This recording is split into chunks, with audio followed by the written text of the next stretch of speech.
Welcome to Blue Lightning Healing's Stream of Consciousness audio newsletter, where we can hit the rapids and eddy or just run aground. September 2021.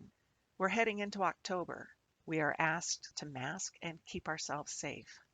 My sister had COVID. It took her a month to get through it.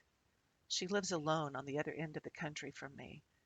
We talked whenever we could. It was rough. If you would please, send love and healing to anyone who is open to receive. More in-person events are being canceled or rescheduled into next year.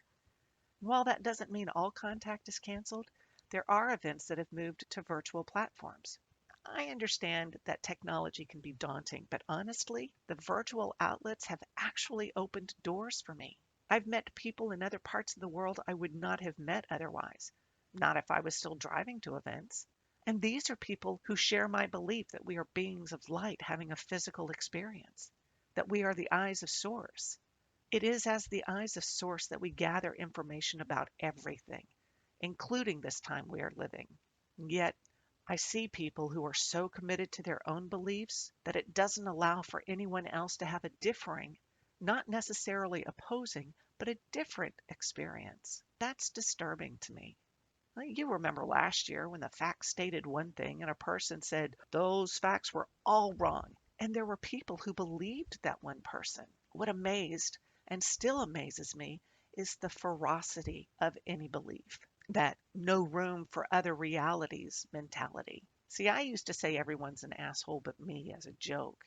It's an attitude that's not a joke anymore. Not for me, but there are some people who believe that they are infallible.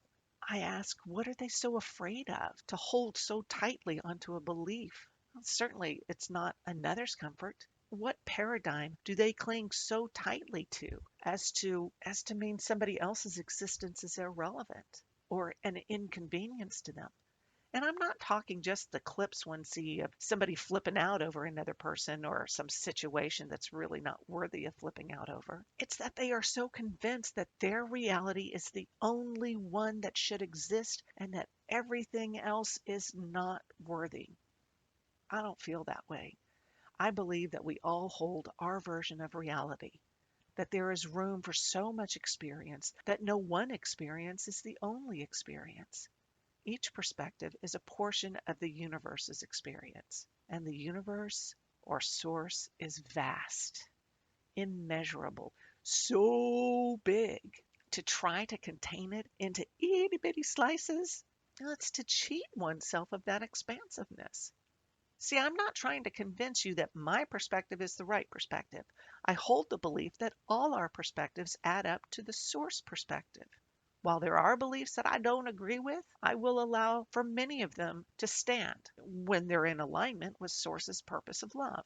When another's beliefs infringe on someone's safety and thereby denying Source's purpose of love, then yeah, I do take action. I do what I can that is in alignment with Source and love. I ask you, open your mind and heart to at least understand another person's experience. You're seeing with the eyes of Source, you know. Thanks for listening. Check out BlueLightningHealing.com for those online events I've talked about. And while not all the details have been ironed out, mark October 30th for our big Jumpstart Your Spirit event. It's online, and it's featuring Jessica Martin of Journeying with Jessica, Abigail Vasquez of AV Tarot, Natasha Venter of Angelic Clarification, radical healer Ken Norton, and me, Susie of Blue Lightning Healing. Until next time, blessings.